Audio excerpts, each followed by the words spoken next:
Hey, David, thanks for coming on this video today and sharing your story with the audience. So if you could just start by just introducing yourself, who are you?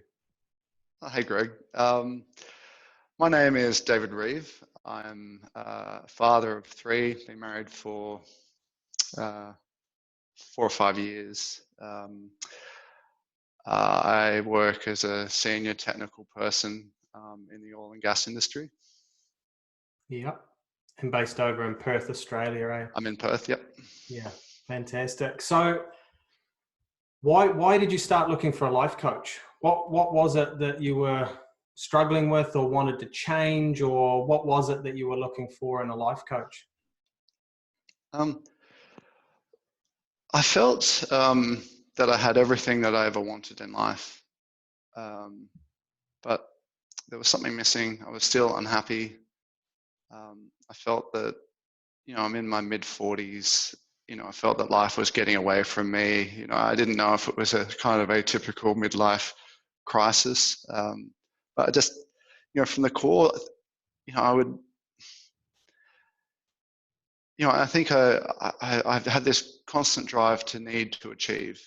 Yeah. And I think one of the problems that I always seem to have is I would achieve the goal, and then all I would do is then I'd change the goalpost.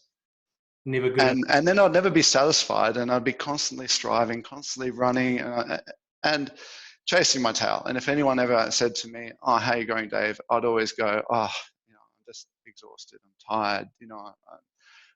Chasing three kids around, a full-time job, trying to do all my goals and achievements."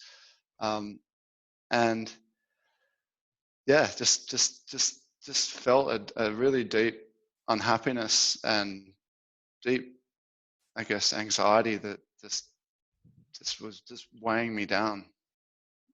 So what did you want to change, and why did you choose Tracy and I as the coach of choice?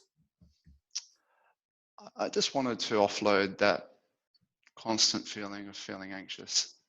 Okay. I just I was sick of carrying it with me all the time. And when I have been divorced once. When I went through that divorce, I went to a psychologist just for someone to talk to, so I wasn't burdening my problems onto friends and family. And they listened, and a psychologist is a very good listener, but I wanted more than that. Yeah. And I just didn't want strategies. I wanted somebody to make me really face my demons and make sure that I don't keep on making the same mistakes over and over again. And I found you online, and you offered something different. You offered something that was holistic. You kind of promised that this wasn't going to be an ongoing thing where you were going to be, kind of what's the word, counseling me for the rest of my life. You're basically going to, the way you have, give me the skills to basically counsel myself. And also, I think I just connected. I think you seem to have already gone through a lot of the stuff that I'd gone through. And I just felt like I connected with your videos, and I thought you might have a solution for me. Yeah, brilliant. How did you find the process? Because it is very unique, especially the work that Tracy does. A lot of people need to be very open-minded. So I know at the beginning you were open-minded, but also quite apprehensive. How did you find the process once you got into it? Yeah, I think being a scientist and being in my head, a lot of this energy healing type process was and probably still to some degree is against what I ultimately believe in. But look, It's challenged your beliefs though, right? You've challenged my beliefs. And look, at the end of the whole process, I'm a new man. Where before I felt like I was asleep, I'm awake. Fantastic. So tell us about what life's like now. Like, how do you feel? What are the big shifts and changes that you've experienced in the last, it's only been like 4 months, right? I think the key part is just being present. Just you and I now talking. Yeah. completely connected to this conversation. I'm not thinking about what I did 10 minutes ago. I'm not thinking about, I'm in my office. I'm not thinking about what I've got to do after this. Just learning the practice of being present is such the key. All my anxiety that I was carrying on my shoulders was completely by things that had happened to me in the past. Work relationships, personal relationships. Crossing somebody in the street that looked at me in a bad way. You just hold on to all these tiny things, and all these little pebbles turn into these big boulders. Yeah. And the anxiety of money in the future, buying and selling houses, all this kind of stuff. It's all false, because all I can control is what is happening to me right now. And when you think about that thought of all I can control is what is happening right now, suddenly all that anxiety that I'm carrying around just falls off, and you go, hey, I don't need to carry on what happened in the past. I don't need to carry what's going on in the future. I think you and I have talked about this idea of living in this deep survival stress, which I was, constantly in this fight or flight mode. And I'm not in that anymore. I'm not constantly, if someone, does something I don't like, I don't suddenly get angry. I go, oh, you observe it and you go, oh, that happened.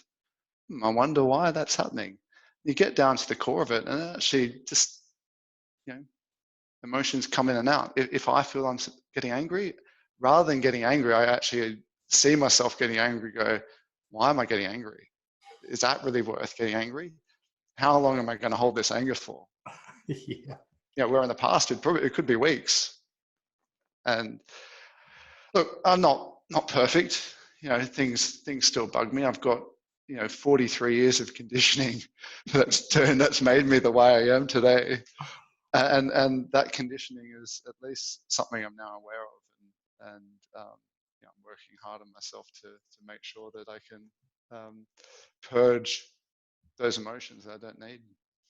Yeah, 100%. Mate, you are so much more connected with yourself, and your self-awareness is through the roof, which is testament to the work that you did as well as inside the program. So Thank you. for other busy, high stressed executives, businessmen and the like that are watching this video, what advice would you give them, knowing where you were and where you are now?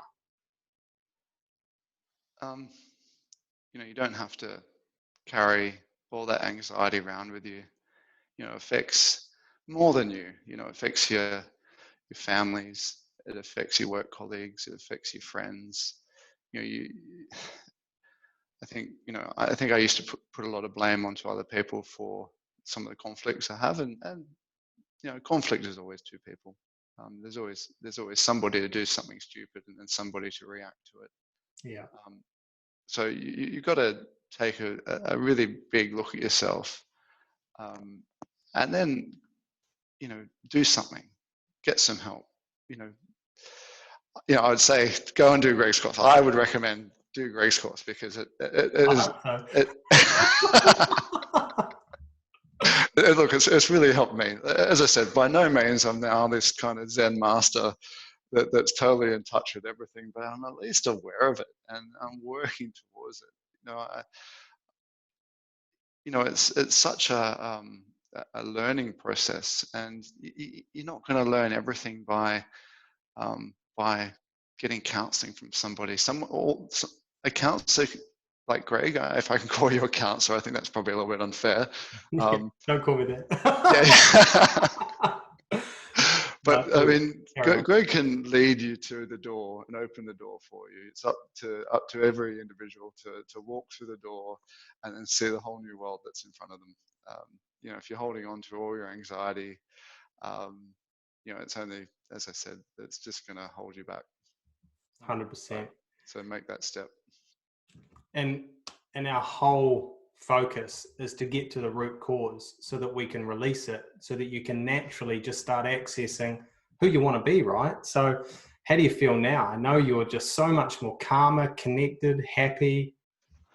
Yeah, look, I've I've always in the past done a lot of running and stayed really fit and healthy, but it's just been part of my goal system and trying to, improve my goal, improve my fitness, and it's part of that control system. And even though I felt fit, I didn't feel healthy.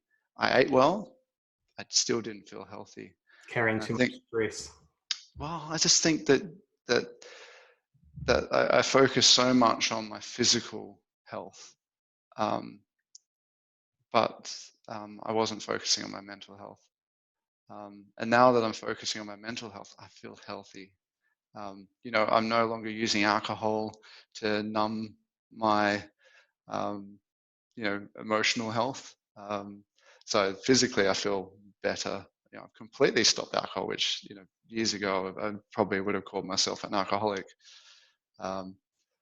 So for me, this has been really timely, but I feel great. I feel fantastic. So I'm really grateful to Greg for, as I said, opening the door for me. It's my pleasure. It's been fantastic working with you and seeing you go through the journey. It's an absolute pleasure. So thanks so much for sharing your story and being a bit vulnerable on this video today, because I know that there's going to be other busy men that are carrying the weight of the world on their shoulders that are looking for the right help, and hopefully your story can help them make that decision. So really appreciate it, and I look forward to keeping in touch. Great. Thanks, Likewise. mate. Thanks, Greg. Cheers. Cheers, mate. Bye. Bye.